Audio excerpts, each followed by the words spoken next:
안녕하세요. 가정을 벌인 사람의 처참한 말로를 두 눈으로 똑똑히 목격했던 60대 여성입니다. 인생길은 누구나 굴곡이 있다고들 하지만 저에게 이렇게까지 비참한 일이 있을 거라곤 생각지도 못했는데요. 그런 제 마음을 누구보다 알아주고 제대로 된 복수를 했던 사람은 바로 제 아들이었습니다. 가족이란 이름으로 이해만 바라던 남편이란 사람을 아들은 제대로 혼쭐을 내줬는데요. 저와 비슷한 아픔을 겪고 계시는 분들에게 제 이야기를 한번 들려드리려고 합니다. 전 30대 중반에 결혼해 아들 하나, 딸 하나를 낳았어요. 아이들은 너무 착했고 시부모님도 시집살이 없이 절 며느리로서 대우해주고 예뻐해 주셨답니다. 남편도 그때 당신 성실하고 근면한 가장이었어요. 그러던 어느 날 아들이 중학교 2학년이 되던 해 저희 집에 큰 사단이 나고 말았습니다. 남편이 빌려준 돈을 받지 못했거든요. 어릴 적부터 중마고였던 친한 친구에게 거금을 빌려줬는데 그 돈을 받지 못하고 친구가 잠적을 하고 말았답니다. 그 돈은 저희가 몇 년을 꼬박 모아 저축을 한 거였거든요. 남편은 그날 이후로 회사까지 그만두고 그 친구를 찾아다닌다며 전국 방방곳곳을 헤매며 지냈습니다.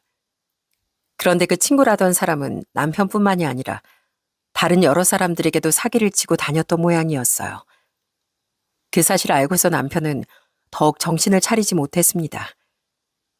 가정이고 뭐고 아무런 생각도 안 하고 그저 돈만 빨리 받아야 되겠다 생각하는 남편을 그땐 저도 말리지도 못했죠. 그래서 전 남편을 대신해 저희 가족의 생계를 위해 파출부일을 시작하게 되었어요. 아는 지인의 소개로 가게 된 집에서 전 하루 종일 파출부일을 하게 됐습니다. 그러면서도 전 남편이 다시 전처럼 성실한 가장이 되길 기다리고 기다렸어요. 한 번을 재촉하지 않고 남편이 옆에서 다독이곤 했습니다. 여보, 아직도 소식이 없어? 주변에 전혀 연락이 없는 거야? 어, 여기저기 나도 아는 곳은 다 가보고 있는데 어떻게 된 게 머리도 하나도 안 보여. 당신한텐 참 미안해. 그 돈이 어떤 돈인데. 당신이 그러려고 그런 것도 아니고 어쩔 수 없지 뭐. 그래도 사기친 사람은 언젠가 잡힌다잖아. 그러니까 당신도 너무 힘들어하지 마. 그때 남편도 너무 힘들어했기 때문에 전 곁에서 그를 다독이며 위로해 줄 수밖에 없었어요. 파출부로 일을 하러 간 집은 정말 좋은 젊은 사장님 부부 집이었어요. 그때 당시 나이가 40대 초반이었던 사장님 부부였는데 너무 좋으셨답니다. 제 상황도 모두 이해해 주시고 월급도 많이 챙겨주셨죠. 그 덕분에 그런 위기 속에서도 열심히 버텨낼 수 있었고요. 그러다 아들이 고등학교 1학년이 되었을 때 남편이 다시 정신을 차리고서 직장에 다니기 시작했습니다. 아이들 앞에서도 새로 시작하겠다며 다짐하기도 했고요. 얘들아, 아빠가 그동안 참 미안했다. 이제부터라도 아빠가 진짜 정신 차리고 일할게. 니들한테 그동안 못난 모습 보여줘서 정말 미안하구나. 아니에요, 아버지. 아버지 저희 늘 아버지 편이니까 힘내세요. 그래, 고맙다. 여보, 고마워. 앞으로 다시 모든 걸 처음부터 시작해볼게. 그렇게 남편은 다시 의지를 다지고서 새로운 삶을 살아가려고 노력했습니다. 정말 저도 남편도 매일 바쁘게 일하며 지냈어요. 아이들은 한번 삐뚤어지지 않고 착하게 잘 커졌습니다. 제가 누구보다 저희 애들에게 지금도 너무나 감사한 점이 이 부분이에요. 부모가 바쁘고 힘들면 사춘기 때 많이 삐뚤어진다고 하는데 저희 애들은 단 한 번도 그런 게 없었거든요. 그런 저희 애들을 누구보다 부러워했던 사람이 바로 제가 다니던 파출부 집 사장님 부부셨어요.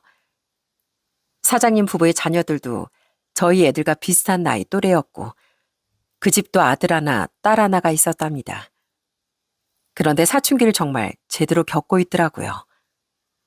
하루는 그 집 사모님께서 저한테 속상해하며 얘기를 털어놓은 적이 있었어요. 아주머니 아이들은 진짜 착하죠? 아휴, 우리 애들이 왜 이렇게 사고만 치는지 몰라요. 엄마 아빠가 이렇게 바쁘면 좀 이해도 해주고 그래야 하는데 어쩜 애들이 이렇게 사고만 치는지. 아주머니께서는 애들 어떻게 훈육하세요? 혼내시기도 하세요?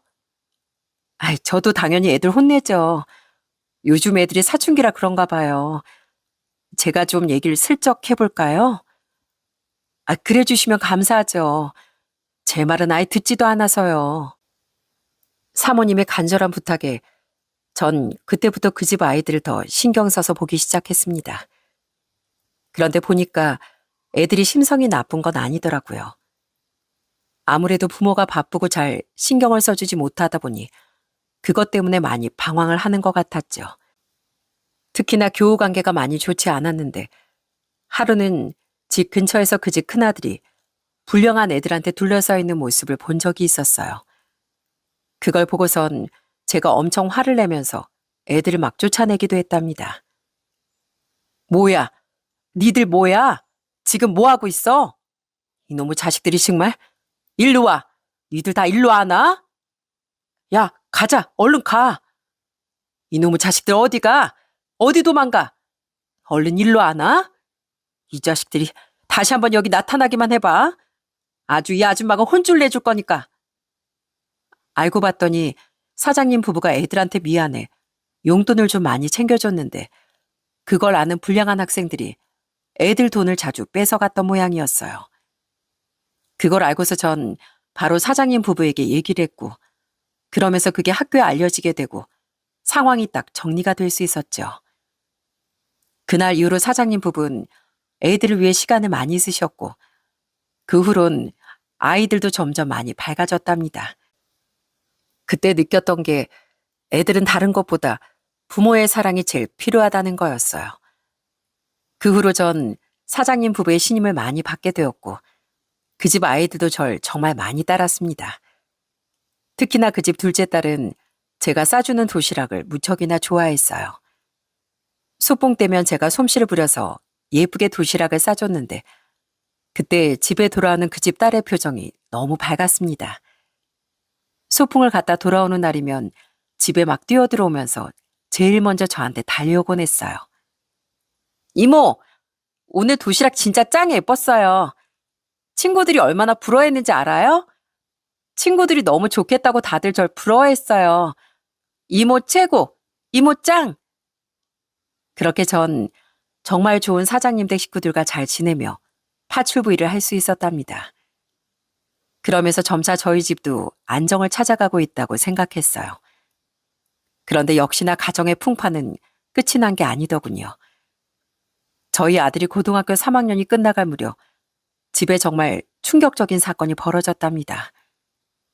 어느 날부턴가 남편이 점점 안 하던 행동을 하기 시작했어요. 평소에 꼬박꼬박 집에 잘 들어오던 남편이 어느 날부턴 외박도 자주 하고 술도 좀 많이 마시고 그러더라고요. 안 그러던 사람이 그러니 걱정돼 남편에게 물어보면 남편은 대뜸 화를 낼 때가 많았습니다. 여보, 당신 어제 어디서 뭐 했어? 집에도 안 들어오고 말이야. 늦을 거면 늦는다. 연락이라도 줘야지. 아이, 사람이 술을 좀 마시다 보면 늦게까지 마실 수도 있는 거지 뭘 그거 가지고 그래. 내가 뭐 한두 살 어린애야? 술 마시다 보니까 너무 취해서 친구 집에서 뻗었어. 그런 남편의 행동들이 잦아지면서 전 조금씩 이상하다는 생각을 하게 되었어요. 그렇지만 아들도 고3이라 예민하고 딸도 있으니 대놓고 남편과 싸울 수는 없더라고요. 그때쯤 저흰 아들 대학 등록금을 모아둔 통장이 하나 있었습니다. 한 4천만 원 정도 모아뒀는데 그 돈이 남편 명의 통장에 있었어요. 몇 년을 남편과 저랑 열심히 일해서 그중 일부를 차곡차곡 모아둔 거였죠. 그런데 어느 날 아들 입시 준비를 하면서 등록금도 확인해 볼까 해서 확인해 봤더니 글쎄 그 돈이 없는 거였어요. 전 이게 무슨 일인가 해서 깜짝 놀라 남편에게 물었습니다. 근데 그때 남편이 하는 말이 뭔지 아세요? 정말 기가 막히더라고요. 여보, 그 돈 어디 갔어? 통장에 있던 돈 어디 갔냐고, 어? 아, 그게? 뭐야, 뭔데? 대체 어디 갔는데? 아, 그거 친구한테 좀 빌려줬어. 친구가 잠깐 빌려 쓰고 돌려준다고 하길래. 뭐라고? 당신 진짜 제정신이야? 아니, 친구를 뭘 믿고 또 그 큰 돈을 빌려줘. 친구한테 한번 뒤통수 맞았으면 사람이 조심해야지. 어떻게 그래? 아니, 그럼 친한 친구가 힘들다는데 외면해? 당장 필요한 돈도 아니고 갚는다잖아. 아이, 걱정 마. 우리 성욱이 대학 가기 전에 내가 다 받아올 테니까 걱정 말라고. 그렇게 큰 소리 떵떵 치던 남편은 점점 아들의 등록금 납부일이 다가오면서부턴 아무런 얘기도 꺼내지 않더라고요. 남편에게 물어봤지만 줄 거라는 말만 할 뿐 정확하게 언제 줄 건진 말도 하지 않았고요.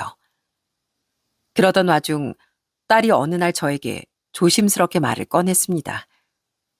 전 딸이 하는 말을 듣고서 정말 경악을 금치 못했어요. 딸의 입에선 너무나도 엄청난 얘기가 흘러나왔습니다. 엄마, 아무래도 아빠 여자 생긴 것 같아. 뭐? 갑자기 그게 무슨 소리야? 실은 나 얼마 전에 아빠가 집에서 통화한 걸 듣게 됐는데 내가 집에 들어온 줄도 모르고 안방문을 열고서 아빠가 어떤 여자랑 통화를 하고 있더라고. 막 웃으면서 통화하길래 내가 슬쩍 엿들었더니 자기야 여보야 당신 이러면서 통화하더라고. 전 딸의 얘기를 듣고서 너무나도 충격을 받을 수밖에 없었어요. 물론 그 근래에 좀 이상하긴 했지만 그런 짓까지 버릴 사람은 아니라고 생각했거든요. 그렇지만 딸의 말을 듣고 사실 확인을 해봐야 되겠다는 생각이 들었습니다. 그래서 전 남편의 뒷조사를 해보게 되었어요. 그랬더니 정말로 남편은 뒤에서 더러운 짓거리를 하고 있었더라고요. 몇 개월 전부터 신나서 나가던 동창회에서 동창 여자 바람이 난 거였어요. 더더욱 충격적인 사실은 또 하나 있었습니다. 그때 남편의 바람 사실을 알고서 전 남편의 퇴근길 뒤를 받게 되었어요. 그런데 남편이 퇴근 후에 어디론가 향하는 거였어요. 그건 바로 회사 근처 오피스텔이었죠. 그런데 딱 그 오피스텔 앞에서 상간녀와 같이 만나 다정하게 그 집으로 들어가는 거였습니다.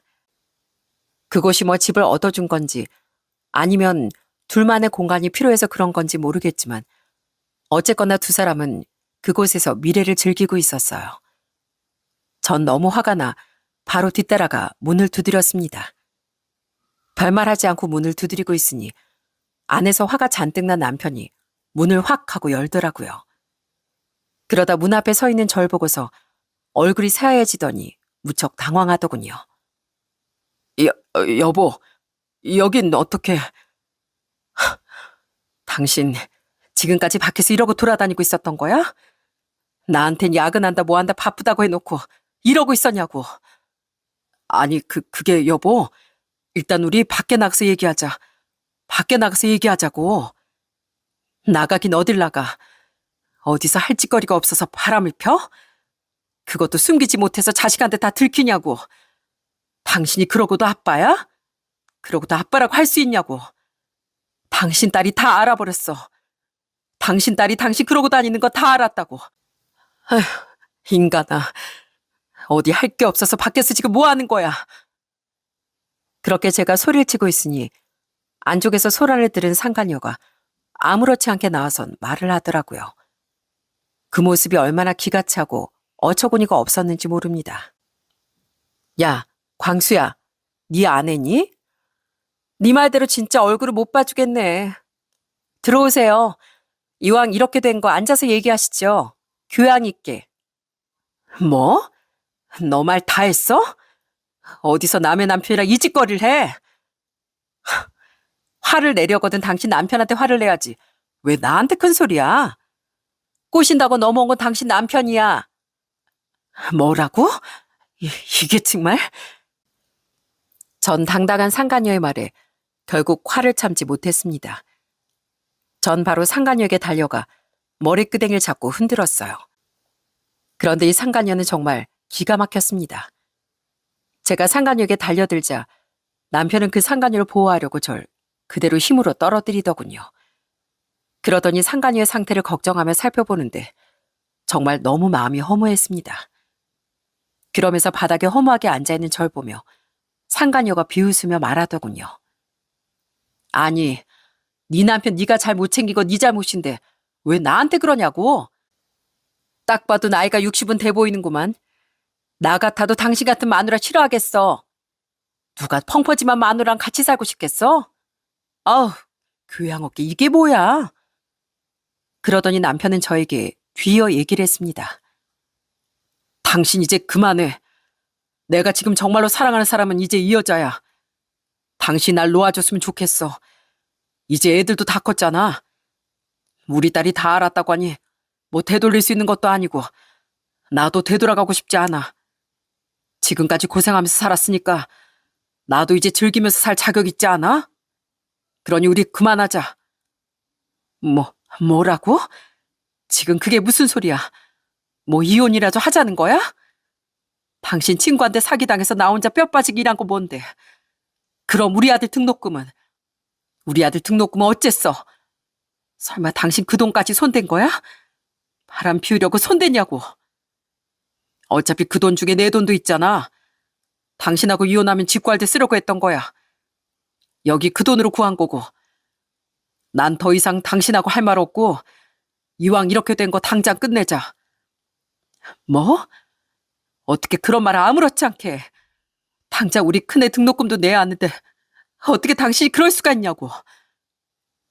남편의 상간년, 자식도 있는 이혼녀였고 두 사람은 그렇게 집을 얻어 함께 살림을 차린 거였습니다.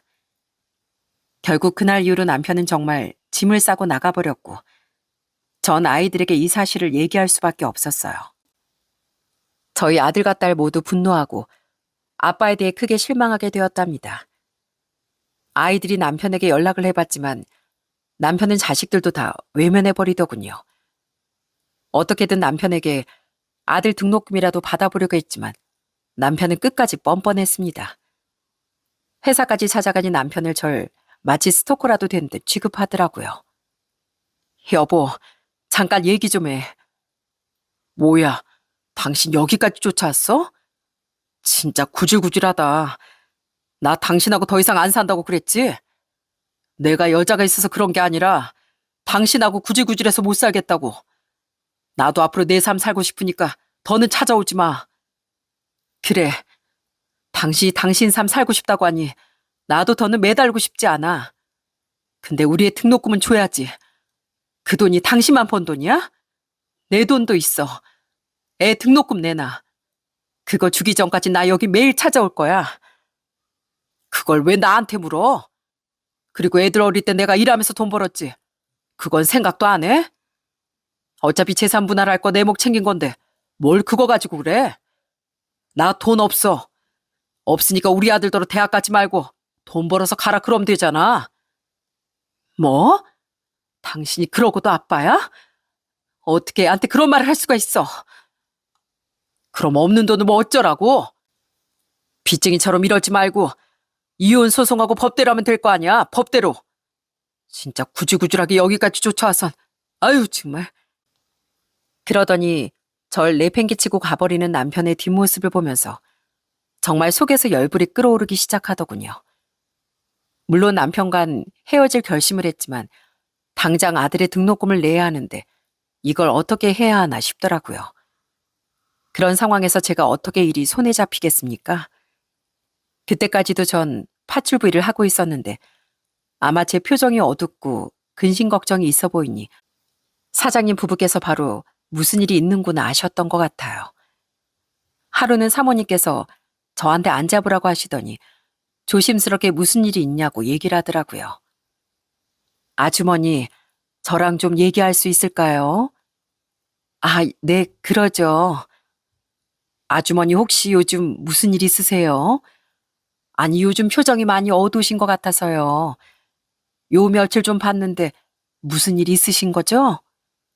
아유, 아니에요. 일은 무슨 그런 거 없어요, 사모님. 아이, 그러지 말고 얘기해 보세요. 전 편하게 아주머니한테 이런 일 저런 일 다 얘기하는데 아주머니께선 한 번 말도 안 하시고 저한테 편하게 말해 보세요. 벌써 저희 집에서 일하신 지 5년이 넘었는데 이젠 저랑 편하게 대화할 수 있잖아요. 네? 무슨 일이신데요? 그래도 털어놓으면 속이라도 시원하잖아요. 저희가 들어드릴게요. 결국 전 따뜻한 사모님의 말에 사장님 부부께 제 일을 털어놓게 되었답니다. 그때 당시 전 그 누구에게도 사실을 말하지 못하고 속으로 끙끙 앓고 있었는데 사장님 부부께 얘기를 하는 것만으로도 좀 숨통이 트이는 것 같더라고요. 사모님께선 제 손을 꼭 잡아주시며 공감도 해주시고 위로도 해주셨죠. 그런데 그때 옆에서 가만히 듣고 계시던 사장님께서 저에게 깜짝 놀랄 만한 얘기를 해주셨어요. 그럼 지금 당장 급한 건 아들 대학 등록금이겠네요. 그거 제가 내드리죠. 제가 내드릴 테니 걱정 마십시오. 예? 사장님께서요? 예. 아주머니께서 저희한테 어떤 분이신데요. 어려울 때 도와야죠. 저희도 정말 힘들 때 많았습니다. 사업하다 보면 옆에서 손잡아주는 사람이 그렇게 고마울 수가 없더라고요. 저도 이렇게 누군가를 도와줄 수 있다는 게 너무 뿌듯하고 기쁘니 거절하지 마시고 받아주세요. 그렇지만 어떻게... 아이, 괜찮습니다. 받아주세요. 저희 애들 힘들 때, 그리고 저희 힘들 때 아주머니께서 옆에 계셔서 지금까지 저희 가족 다 편안하게 지낼 수 있었잖아요. 아주머니는 저희 가족이나 마찬가지입니다. 그렇게 아들 등록금은 사장님 부부의 따뜻한 선의로 해결할 수 있었네요. 위긴 그렇게 극복했지만 아들과 딸 그리고 저에게 남겨진 상처는 너무나도 컸습니다. 특히나 아들은 아빠에 대한 분노를 그때부터 갖기 시작했습니다. 결국 전 남편과 이혼하게 되었고 상간녀 소송도 따로 진행을 했어요. 시댁에도 이 사실이 알려지게 되면서 시골에 계시던 시부모님이 직접 저희 집까지 찾아와 눈물을 흘리시며 사과를 하셨죠. 아이고, 애미야. 정말 미안하다. 내가 자식을 잘못 키워서. 아니, 그 자식은 도대체 뭐하는 자식이라니? 어떻게 자식이랑 처마음에 대못을 박아놓고선. 정말로 미안하다. 내 당장 그 자식 머리라도 죄다 뽑아놔야겠다. 이게 글쎄 무슨 일이라니. 내가 정말 네 얼굴 볼 면목이었구나. 어머님 걱정 마세요. 그래도 성욱이 대학 잘 보냈고 제가 애들 잘 돌볼게요. 좋지 않은 소식 알려드려서 저도 죄송해요. 네가 죄송할 게 뭐가 있니? 다 애비 탓이지 뭘. 미안하다 정말. 평생 고생만 했던 너한테 이런 일이 벌어지게 되다니 정말 미안하구나. 시부모님도 이렇게 제 앞에서 눈물을 흘리시며 사과를 하시는데 정작 잘못을 한 당사자인 남편은 눈물 한 방울 흘리지 않고 냉정하게 그렇게 이혼을 하더라고요. 참 20년의 결혼 생활이 이렇게나 허무하게 끝날 줄은 몰랐습니다. 그렇게 남편과 이혼하고서 전 이악 물고 살았어요. 남편은 이혼 후 정말 남보다도 못한 사람이 되더라고요. 자기 부모한테도 연락을 안 하는지 시부모님도 남편 소식조차 모르고 저희 애들한테도 남편은 한 번 연락도 안 하더라고요. 애들은 남편에 대해 궁금해하지도 않았지만요. 아들 역시 대학을 진학하고서 정말 열심히 공부를 하며 장학금도 받고 그렇게 저희 가족은 서로를 의지하며 살았습니다. 전 계속해서 월급을 받으면 일부는 사장님 부부에게 갚았고 나머지로 생활을 했죠. 그러는 와중에도 사장님 부부는 절 정말 많이 도와주셨답니다. 언젠간 원래 받아야 할 월급보다 훨씬 더 많이 주신 적도 있었어요. 혼자서 아무래도 애들 둘을 대학 보내려고 하다 보니까 이게 정말 쉬운 일이 아니더군요. 그러다 보니 사장님 부부가 딸 등록금까지도 도와주시기도 했습니다. 그런 따뜻한 사장님 부부의 배려 덕에 전 두 아이들을 모두 대학에 보낼 수 있었고 전 더 열심히 사장님 댁에서 일을 하게 되었죠. 그 뒤로 전 10년이란 시간을 사장님 댁에서 파출부로서 일을 했습니다. 아들은 그 사이 로스쿨에 진학하게 되었고 정말 성공을 위해 열심히 공부했습니다. 딸 또한 좋은 대학에 진학해 졸업을 했고요. 그러게 자식들도 다 자기 앞길을 잘 걸어가니 이젠 정말 좋은 일들만 있을 거라고 생각했습니다.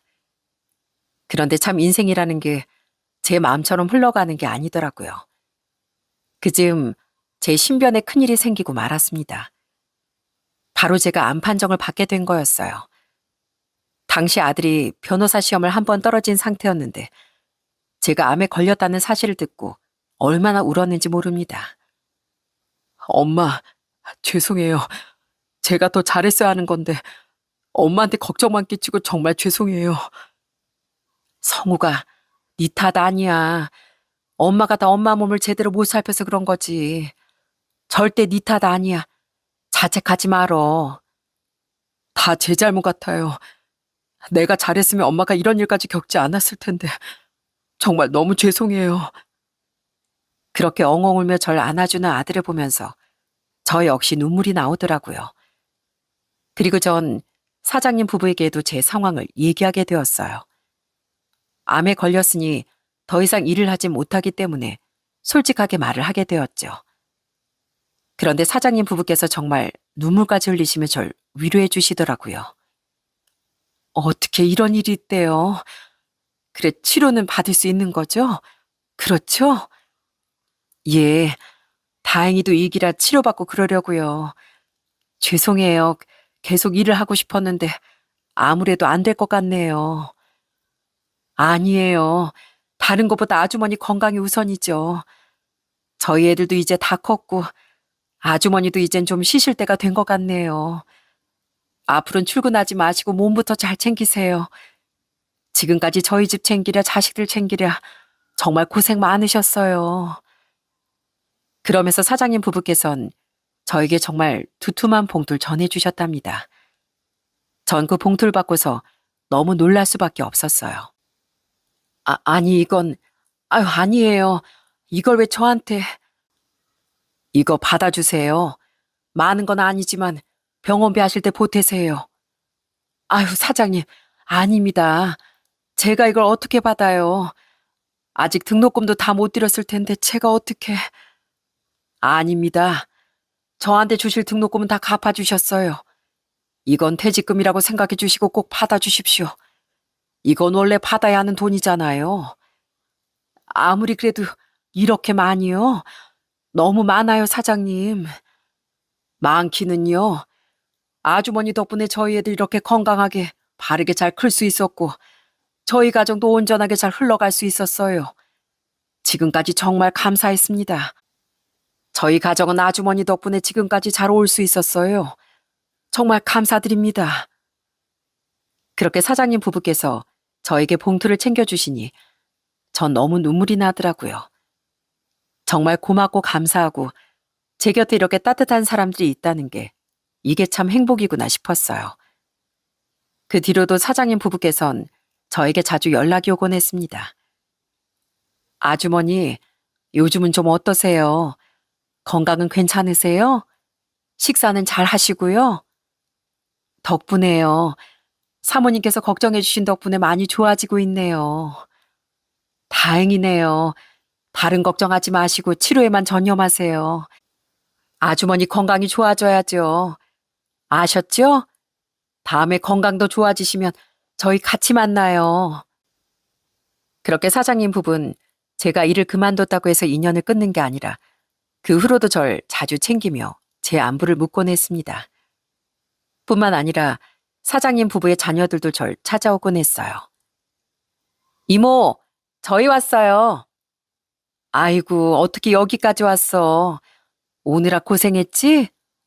이건 뭐야? 그냥 빈손으로 오지. 이거 별거 아니에요. 목도리인데 사람 몸이 따뜻해야 된다고 하더라고요. 얼른 해보세요, 이모. 사장님 부부의 자녀들도 어찌나 그렇게 따뜻하던지 늘 절 생각하고 배려하며 그렇게 절 자주 찾곤 했습니다. 그런 따뜻한 사람들 덕분에 전 제 건강을 차츰 회복할 수 있었고요. 병원에서 치료를 받고 집으로 온 후엔 열심히 운동도 하고 다시 일상을 찾기 위해 노력했습니다. 그러던 어느 날 저희 아들이 저녁에 들어오더니 같이 밥을 먹자고 하더라고요. 엄마, 저 밥 좀 차려주세요. 그래, 우리 아들 배고프지? 엄마가 금방 밥 차려줄게. 이렇게 말하면서 아들 얼굴을 보는데 아들 눈에 눈물이 그렁그렁 고여 있는 겁니다. 전 너무 깜짝 놀라 아들에게 물었어요. 아니, 성우가, 왜, 너 무슨 일 있어? 왜 그러는데? 너 무슨 일 있는 거야? 무슨 일 있어요, 어머니. 자, 이거. 그러면서 아들이 내민 건 바로 케이크였습니다. 전 그 케이크를 보고 오늘이 무슨 날인가 생각을 해봤어요. 그런데 아들이 뒤이어 하는 말을 듣고 저 역시 눈물을 펑펑 흘릴 수밖에 없었답니다. 어머니, 저 드디어 합격했어요. 뭐? 합격했다고? 아이고, 합격을 했다니 우리 아들 드디어 합격한 거야? 잘했다, 잘했어. 정말 잘했어. 그렇게 저희는 서로 기뻐 얼싸안고 뛰었습니다. 한번 시험에 떨어지고 나서 힘들어하던 아들이 2년여를 더 준비해 두 번째 시험을 보게 됐는데 그렇게 두 번째 시험에서 합격을 하게 된 거였어요. 그렇게 아들은 30대가 되면서 변호사로서 새로운 인생을 시작하게 되었답니다. 딸도 대기업은 아니지만 그래도 나름 탄탄한 회사에 들어가 직장 생활을 하기 시작했고요. 저 역시 암도 열심히 치료를 받아 점점 건강을 찾게 되었습니다. 이렇게 행복을 느끼기 위해 제가 얼마나 노력을 많이 했는지, 그리고 제 주변에 얼마나 따뜻하고 고마운 사람들이 많았는지, 지금도 정말 감사한 마음뿐입니다. 그래서 지금 암투병을 하시는 분들이 계시다면 희망을 잃지 마시고 모든 걸 긍정적으로 생각하고 좋은 것만 보면서 꼭 이겨내셨으면 좋겠다고 생각해요. 그렇게 저희 가정은 위기를 극복하면서 아들과 딸 모두 월급을 받으면 차곡차곡 저한테 보내주기 시작하더라고요. 그렇게 2년여의 시간이 좀 더 지나고서 아들이 어느 정도 자리를 잡기 시작하니 결혼할 여자가 있다며 저에게 소개를 해줬어요. 알고 보니까 아들의 여자친구는 예전에 대학 다녔을 때부터 만났던 여자 후배였습니다. 처음 저희 집에 인사를 왔는데 어찌나 예의 바르고 싹싹한지 저한테도 잘하고 저희 딸과도 참 잘 지내더라고요. 안녕하세요, 어머님. 박주은이라고 합니다. 아유, 어서 와요. 성욱이한테 얘기 많이 들었어요. 얼른 들어와요. 이쪽은 우리 딸. 안녕하세요. 저 성욱 오빠 여동생 이시연이에요. 앞으로 제 새언니 되시겠네요. 와, 저 평생 언니 생기는 게 꿈이었는데 드디어 제 꿈이 이뤄졌네요. 반갑게 맞아주셔서 감사해요. 부족한 게 많겠지만 예쁘게 잘 봐주세요. 그렇게 첫인사 후 상견례를 하게 되었는데 사돈댁도 어찌나 좋은 분들인지 정말 따뜻하고 편안하신 분들이셨습니다. 무사히 상견례도 치르고 결혼 준비도 차곡차곡 하면서 그렇게 아들의 결혼을 2달 정도 앞두게 되었어요. 그러던 어느 날 제가 장을 보고 집에 가려는데 누가 아파트 앞에 서성이고 있는 거였습니다. 멀리 있을 때 누군지 알아보지도 못했어요. 그러다 가까이 가게 됐는데 전 그 사람을 보고서 정말 깜짝 놀랄 수밖에 없었어요. 그 사람은 바로 10여 년 전 우리 가족을 버리고서 상간녀에게 가 가정을 파탄낸 전 남편이었거든요. 어찌나 사람이 달라졌는지 얼굴엔 수염이 잔뜩 길어있고 머린 덥수룩해서 진짜 어디 거짓골을 하고서 나타났더라고요. 며칠은 안 씻은 건지 가까이 가자마자 악취가 확 올라왔습니다. 그러더니 절 발견하더니 바로 절 부르더라고요. 여보, 여보. 전 딱 그 사람이 절 부르자마자 소름이 쫙 돋았습니다. 요즘은 뭐 어딜 가나 사람 찾는 건 어려운 일도 아니고 전 남편이 주민등록번호나 이런 것도 다 알고 있었으니 이사를 갔더라도 저희를 찾는 건 힘든 일이 아닐 거라고 생각했거든요.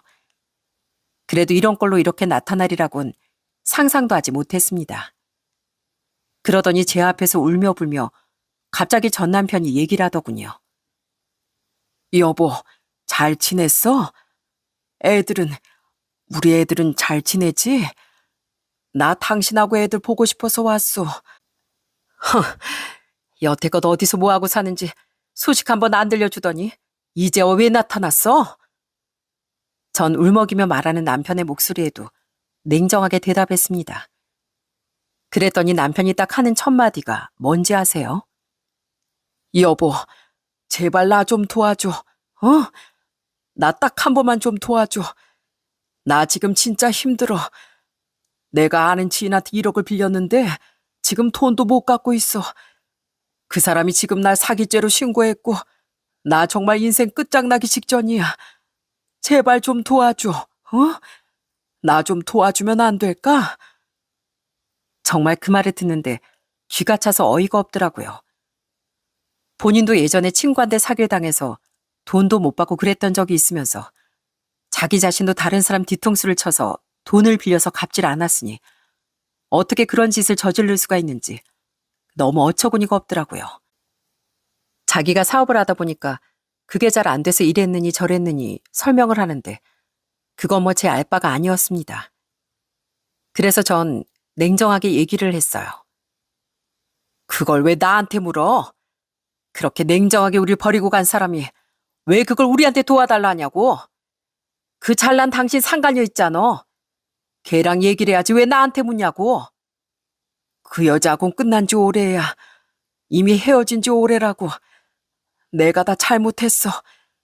당신한테 상처 준 거 내가 두고두고 갚으며 살게. 그러니까 제발 이번만 좀 도와줘. 우린 이제 남남이야. 아니, 남보다도 못한 사이인 거 몰라? 여기까지 뻔뻔하게 찾아온 거 보니까 어떻게든 돈 받을 생각인가 본데 이미 애초에 당신이랑 정산 다 끝났어. 이거 왜 이래? 여보, 제발. 정말 날 이렇게 버릴 거야? 이렇게 나 버릴 거냐고. 우리 그래도 20년을 한 입을 덮고 산 사이잖아. 이러고서 끝내버리면 어떡해. 그때부터 전 남편은 절 붙잡고 애걸복걸 빌기 시작하더라고요. 전 너무 짜증이 났습니다. 이제와 이러는 이유가 도무지 이해가 안 가고 그때처럼 절 아주 호구로 보는구나 싶어 당장이라도 이 자식을 발로 뻥 차버리고 싶었습니다. 애초에 끝난 인연이었고 제가 거기서 상관할 건 아무것도 없다고 생각했어요. 그런데 그때 차량 한 대가 저희 앞으로 쓱하니 지나가더라고요. 그러더니 차량에서 누군가 내려 저에게 다가오더군요. 그건 바로 퇴근을 하고 온 아들이었습니다. 퇴근하고 들어오는데 아들이 아마 제가 누구와 같이 아파트 1층에서 얘기를 하고 있으니 그걸 보고서 주차장으로 바로 안 들어가고 저희 쪽으로 온 거였어요. 어머님, 여기서 뭐 하세요? 누구랑?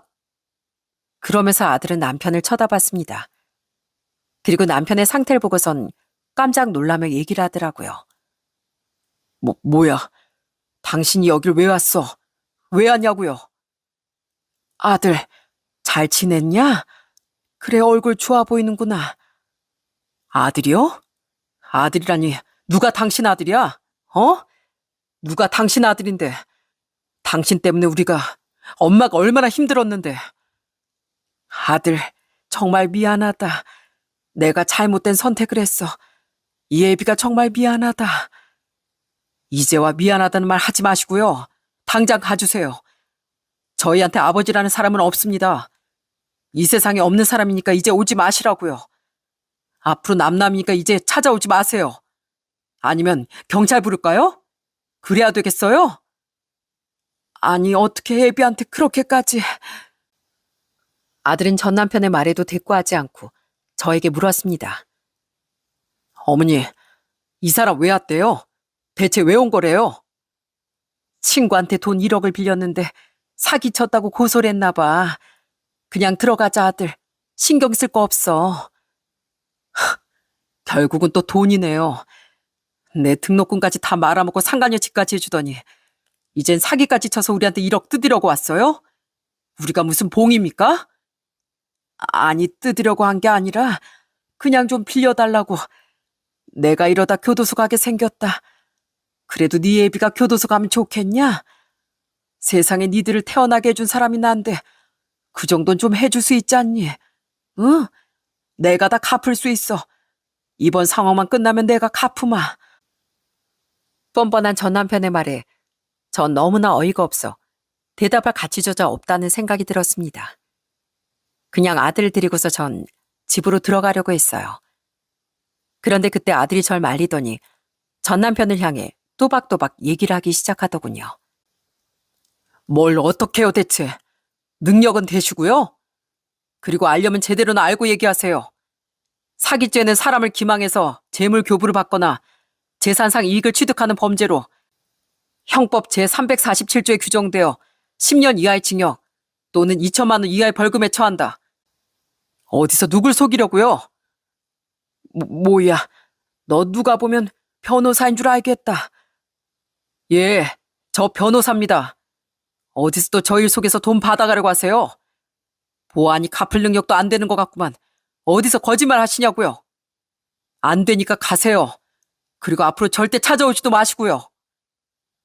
역시나 전 남편은 자기 자식들이 뭐하고 사는지 소식조차 모르고 있었던 모양입니다. 하긴 10년을 넘게 자식들에게조차 연락도 하지 않은 사람이었으니 알 턱이 없었겠죠. 그런데 이 뻔뻔한 사람은 아들이 변호사가 되었다고 하자 얼굴 색이 바뀌면서 또 당당하게 말하더라고요. 뭐 변호사? 그럼 잘 됐네. 그럼 네가 이 애비 변호 좀 맡아다오. 나도 정말 억울하다, 억울해. 나 정말 사기칠 마음 하나도 없었어. 아니 정말 없었다니까. 그 사람이 얼마나 억울했으면 고발을 했겠어요. 그리고 제가 왜 당신을 변호합니까? 마음 같아선 그분을 제가 변호해드리고 싶네요. 그러니까 여기 찾아오지 마세요. 더 오시면 저 정말 당신 고소한 그분 변호할 수도 있으니까요. 뭐? 아니 네가 어떻게요? 처자식 다 버리고 간 사람을 제가 어떻게 변호를 합니까? 어려울 때 누구보다 힘이 돼준 가족도 버린 사람이 남이라고 버리지 못하겠어요? 제가 뭘 믿고 당신을 변호해요. 변호할 생각 추워도 없습니다. 그러니 어서 가시라고요. 뭐 이것저것 다 엮어서 제가 보내드려요? 제가 교도소까지 보내드려야 편하시겠어요? 이게 정말 어떻게 애비한테 그런 소리를 해?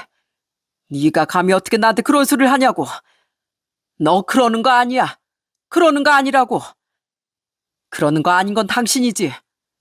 어떻게 뻔뻔하게 여길 찾아와. 바람 피운 것도 모자라. 자식 앞길까지 다 막아놓고서 도망가 놓고선 어떻게 여길 찾아와. 당신 다시 한번 여기 찾아와봐. 그땐 내가 정말 가만히 안 둘 거야. 당신이 하는 일거수일투족 다 내가 고발해서 어떻게든 교도소 넣어버릴 거니까 그러고 싶으면 다시 한번 더 찾아와봐. 내가 왜 못 와? 내가 네 애빈데 왜 여길 못 오냐고. 이거 도저히 안 되겠네. 정 그렇게 나오시겠다 이거죠? 예, 좋습니다. 그러더니 아들은 바로 전화기를 들어 어디론가 전화를 하더라고요. 여보세요? 네, 여기 땡땡땡인데요. 이쪽으로 좀 와주세요. 자꾸 모르는 사람이 와서 저희 어머니한테 협박을 하는데 좀 와서 빨리 잡아가세요. 그때서야 전 남편은 깨갱하더니 갑자기 애걸복걸하며 부탁을 하기 시작하더라고요. 아니 그게 아니라 아무리 그래도는 내가 없었으면 이 세상에 태어나지도 못했어. 그래도 내가 있었으니까 네가 이 세상에 태어난 거 아니겠냐? 어? 이 애비 좀 도와줘라. 좀 도와줘. 그럼 여기서 기다리세요. 경찰 오고 조사 받으시고 제가 편안하게 교도소에 몇 년 들어가 계시게 해드릴 테니까. 양심도 없는 당신 같은 사람은 교도소가 아주 딱인 것 같네요. 제가 아주 편하게 들여보내드리죠. 아들, 왜 그러냐?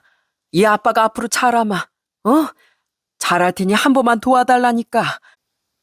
저한테 아버지라는 사람은 없다 그랬죠? 귀엔 없습니다. 기다리세요. 곧 경찰서에서 올 테니까. 어디 한번 제대로 콩밥 먹어보시죠. 아유, 정말. 그러더니 전 남편은 거의 울먹이면서 도망을 가기 시작하더라고요.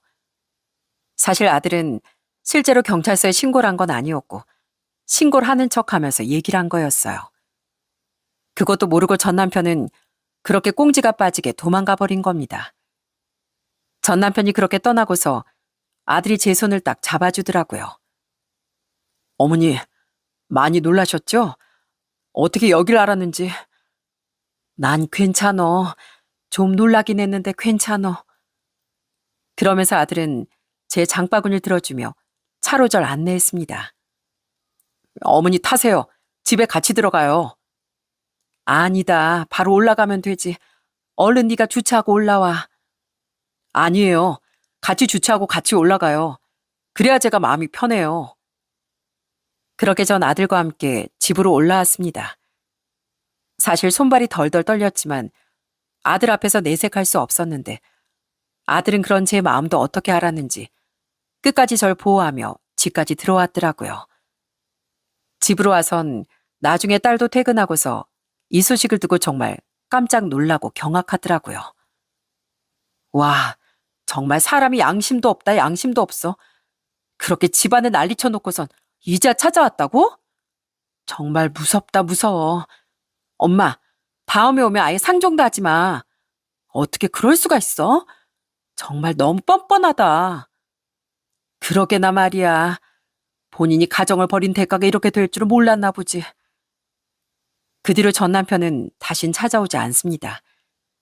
솔직히 몇 번은 더 찾아오지 않을까 생각했는데 아마 아들의 그 단호한 모습을 보고선 겁먹어서 다신 오지 않는 것 같네요. 그 뒤로 사기로 정말 구속이 되었는지 어쨌는지 솔직히 신경도 안 쓰고 있고 알지도 못합니다. 그렇지만 정확히 알고 있는 건 예전의 우리들이 아니라는 거예요. 이젠 우리도 사회에서 당당하게 살아가고 있고 아이들도 호락호락하게 당할 애들이 아니라는 거죠. 전 남편은 아마 자기 없이 이렇게 우리 애들이 훌륭하게 컸을 거라곤 생각도 못했을 겁니다. 그저 애송이라 생각하고 자기만 잘났다고 생각했는데 이토록 큰 산으로 성장했을진 꿈에도 상상 못했을 테죠. 그 후 저희 아들은 결혼을 하게 되었고 저희 집 근처에서 신혼집을 마련해 잘 지내고 있답니다. 며느리는 하루에 한 번씩 저한테 매일 안부 전화를 합니다. 어머님, 식사하셨어요? 그래. 밥 먹었지 뭐. 그래, 넌 점심 먹었니? 바쁘진 않고? 괜찮아요. 어머님 오늘은 뭐 하실 거예요? 오전엔 바쁘셨어요? 저녁에 퇴근하고 같이 저녁 먹을까 해서 전화드렸는데 괜찮으세요? 아유, 괜찮지 그럼. 근데 요 며칠 바쁘지 않았어? 집에서 편히 먹지. 에이, 어머님이랑 같이 저녁 먹는 게 더 편한데요, 뭘. 가서 얘기도 좀 하고 어머님이랑 아가씨랑 같이 수다도 좀 떨고요. 동네 근처에 예쁜 카페도 있는데 어머님 저랑 같이 가요. 가서 커피도 마시고 맛있는 것도 먹어요, 우리. 그렇게 살가운 며느리 덕에 전 딸이 하나 더 생긴 기분입니다. 아들은 지금도 열심히 변호사로서 활동하고 있고 딸도 참 열심히 회사를 다니고 있어요. 제가 요즘 아들에게 늘 하는 얘기가 있습니다. 아들, 돈도 중요하지만 무엇보다 네가 하는 일에 책임을 가져야 돼. 우리처럼 억울한 일을 당한 사람이 있으면 꼭 도와주고 말이야. 네, 알겠어요, 어머니. 어머니 말대로 저 정말 어려운 사람들 많이 도우면서 그렇게 일할게요. 늘 이렇게 따뜻한 마음을 잃지 않고 남들을 위해 열심히 일하는 아들을 볼 때면 참 고맙고 감사한 마음이 듭니다. 그리고 지금도 여전히 팔출부 일을 했던 사장님 식구들과도 계속 인연을 이어가고 있어요. 사장님 식구들은 저희 아들 결혼할 때도 참석을 하셨답니다. 축의금도 엄청 많이 내시고 누구보다 저희 아들의 결혼을 축복해 주셨어요. 제가 지금의 상황까지 올 수 있었던 건 정말 주변에 저희를 많이 도와주는 사람들 덕분이라고 생각해요. 그 사람들이 아니었다면 전 이 자리에 오지도 못했을 거라고 생각합니다. 그리고 저희 애들도 이렇게 건강하게 잘 클 수 없었을 거라고 생각하고요. 전 그래서 지금도 봉사활동을 다니며 제 손길이 도움이 필요한 사람들을 위해 열심히 손길을 주고 있습니다. 저 역시 누군가의 도움을 받으며 살아왔기 때문에 반대로 도움이 필요한 사람들을 위해 이렇게 도와주며 살아가고 싶어요. 앞으로도 전 지금의 이 평화가 이대로만 잘 유지되었으면 좋겠습니다. 아들과 며느리 그리고 딸 모두 건강하게 잘 지내고 사장님 식구들도 별탈 없이 행복하게 잘 지냈으면 좋겠네요. 제가 아프고 나서 보니 정말 건강이 무엇보다 중요한 걸 다시 한번 깨닫게 되었습니다. 아무리 돈이 많고 가진 게 많더라도 건강이 나빠지면 이게 다 아무 소용 없더라고요. 내 몸이 힘들고 아프면 주변 사람들도 힘들고 어려워지게 되고 결국엔 행복이 점점 사라지게 되는 것 같으니까요. 그러니 여러분들도 항상 건강을 생각하면서 내 몸이 튼튼하게 지켜질 수 있도록 노력해 보셨으면 좋겠네요.